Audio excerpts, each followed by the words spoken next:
नमस्कार, मैं परिमल कुमार। आपके दिल के लिए कौन सा खाना बेहतर है? ये बात हो रही है बच्चों के माता-पिता को लेकर।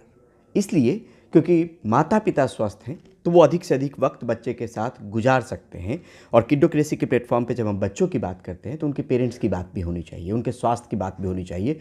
तो आज बात आपके लिए, आपके दिल के लिए कौन से ऐसे खाने हैं जिनको आपको अपनी रूटीन में शामिल करना चाहिए ताकि आपका हृदय जो है वो स्वस्थ रह सके। हमारे साथ well known cardiologist doctor H के चोपड़ा हैं। सर, बहुत बहुत शुक्रिया कि किड्डोक्रेसी से बात करने के लिए। पेरेंट्स के लिए, पेरेंट्स के दिल के लिए, वो ज़्यादा वक्त जिएंगे, स्वस्थ रहेंगे तो बच्चे के पास ज़्यादा वक्त गुजारेंगे। उनके दिल के लिए कौन सा खाना बेहतर है, उनको रूटीन किस तरीके से फॉलो करनी चाहिए, खासतौर पर एक उम्र के बाद से? बहुत अच्छा सवाल पूछा पिरामल जी आपने।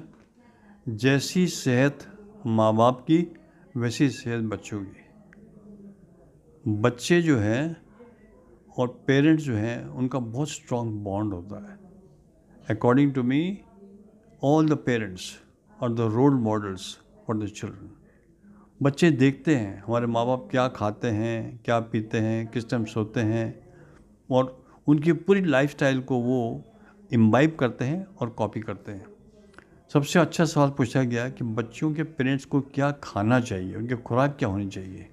तो मेरे ख्याल से तो सबसे बढ़िया है सात्विक खाना। अगर सात्विक खाना होगा और संयम से होगा तो वो हमेशा हेल्दी होंगे और उनके बच्चे भी हेल्दी होंगे। मेरे ख्याल से ब्रेकफास्ट के टेबल पे, लंच की टेबल पे और डिनर की टेबल पे बच्चों के साथ पेरेंट्स को खाना खाना चाहिए, जिससे कि मालूम पड़े कि माँ बाप क्या खाते हैं और बच्चे क्या खाते हैं। उसके लिए फ्रूट्स, वेजिटेबल्स, नट्स का सेवन ज़रूर होना चाहिए। कुछ लोग दूध का सेवन करते हैं, लेकिन पेरेंट्स के अंदर ऑप्शन होती है, कोई दूध लेते हैं, कोई दूध नहीं लेते। लस्सी ले सकते हैं या छाछ ले सकते हैं, लेकिन फल ज़रूर लेना चाहिए। अगर आप देखें कि इंटर हार्ट स्टडी में एक पूरा डेटा है कि जो लोग कम से कम 4 या 5 हेल्पिंग लेते हैं फल की या सब्जियों की या ड्राई फ्रूट की, उनकी ज़िंदगी में कोई तकलीफ़ नहीं होती, क्योंकि ऑक्सीडेटिव स्ट्रेस नहीं होना चाहिए। ये ज़्यादा तली हुई चीज़ें, पराठे, पकोड़े, समोसे और कई ऐसे तली हुई चीज़ें होती हैं, इसका सेवन मिनिमम से मिनिमम होना चाहिए। कई लोग हमने देखा है कि रोज़ सुबह उठ के 2-3 पराठे खाते हैं और सुबह उठ के 2-3 अंडों का ऑमलेट खाते हैं। ये चीज़ें सब गलत हैं। अगर अंडा खाना भी है तो बॉइल्ड अंडा लें और preferably white of an egg. ये हैबिट शुरू से बच्चों को लगाना चाहिए। इसमें प्रोटीन होता है। येलो पोर्शन में कोलेस्ट्रॉल, चर्बी की मात्रा बहुत ज़्यादा होती है। और ड्राई फ्रूट डेली खाएं, फल डेली खाएं, और अगर खाना भी है तो बच्चों को कोई खिचड़ी दे सकते हैं जिसमें कि काफ़ी वेजिटेबल डालें, जैसे गाजर और कई भी हरी भरी सब्जियां होती है। उसका एक डिकॉक्शन बना के अगर बच्चों को दिया जाए तो मेरे ख्याल से वो बहुत ही हेल्दी होगा। और दूसरा, टाइमिंग ऑफ ईटिंग, कि ब्रेकफास्ट का टाइम 8 से पहले, लंच का टाइम 1 से 2 के पहले और डिनर का टाइम 7 से 8 के बीच में। No late dinners please. 11 बजे के बाद, 12 बजे के बाद डिनर कर रहे हैं, we are going against the laws of nature. Similarly lunch का टाइम, सिमिलरली ब्रेकफास्ट का टाइम। कैसे खाना, कितना खाना, कब तक खाना, इस पर संयम होना चाहिए। जैसे फॉर एग्ज़ाम्पल, हमारा एग्ज़ाम्पल लीजिए आप। मैं कई जगह जाता हूँ फंक्शन करने के लिए, खाना घर से खा के जाता हूँ। दिखाने के लिए वहाँ पानी पीता हूँ, दिखाने के लिए वहाँ चाय पी लेता हूँ। कभी भी मैं लंच डिनर किसी भी 5 स्टार होटल में नहीं करता हूँ। खा के जाता हूँ, लेकिन पोस्ट करता हूँ कि मैंने सब कुछ खा लिया। तो अगर हर एक इंसान ऐसा करे मेरे ख्याल से, तो सभी हेल्दी होंगे, किसी को कोई तकलीफ़ नहीं होगी। क्योंकि बहुत सी चीज़ें आजकल, वो मोमो का बड़ा शौक़ है। बच्चे स्कूल में जाते हैं, वो मोमोज खाते हैं। अब मोमो की क्या क्वालिटी है, उसके अंदर क्या है, कई लोगों को हमने देखा है इन्फेक्शन हो जाता है, जिससे छोटे छोटे कीड़े हो जाते हैं ब्रेन के अंदर उसके कारण। तो मोमो को तो कंडेम करना चाहिए, कोई क्वालिटी कंट्रोल नहीं है।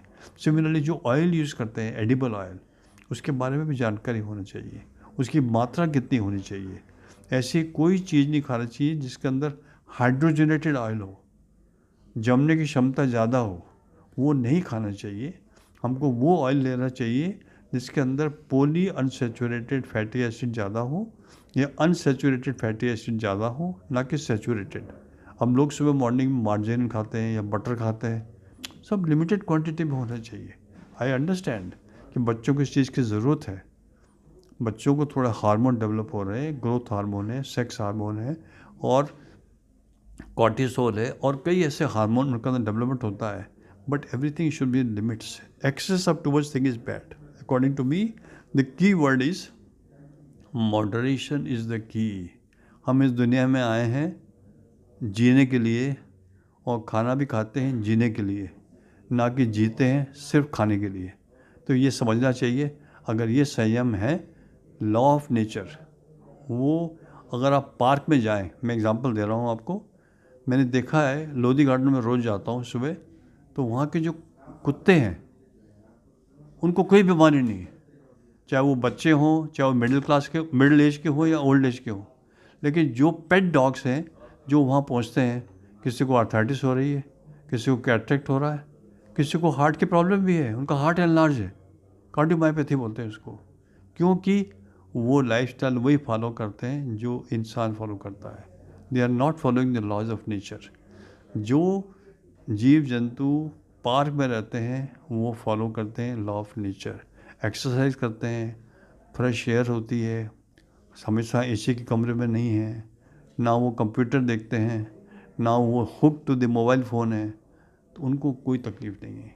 हमारे छोटे छोटे बच्चों को टेलीफोन देखो, आप चश्मे लग गए, विटामिन ए की कमी, विटामिन सी की कमी, विटामिन डी की कमी, किस चीज़ की कमी नहीं है। They are loading themselves only with the fast food.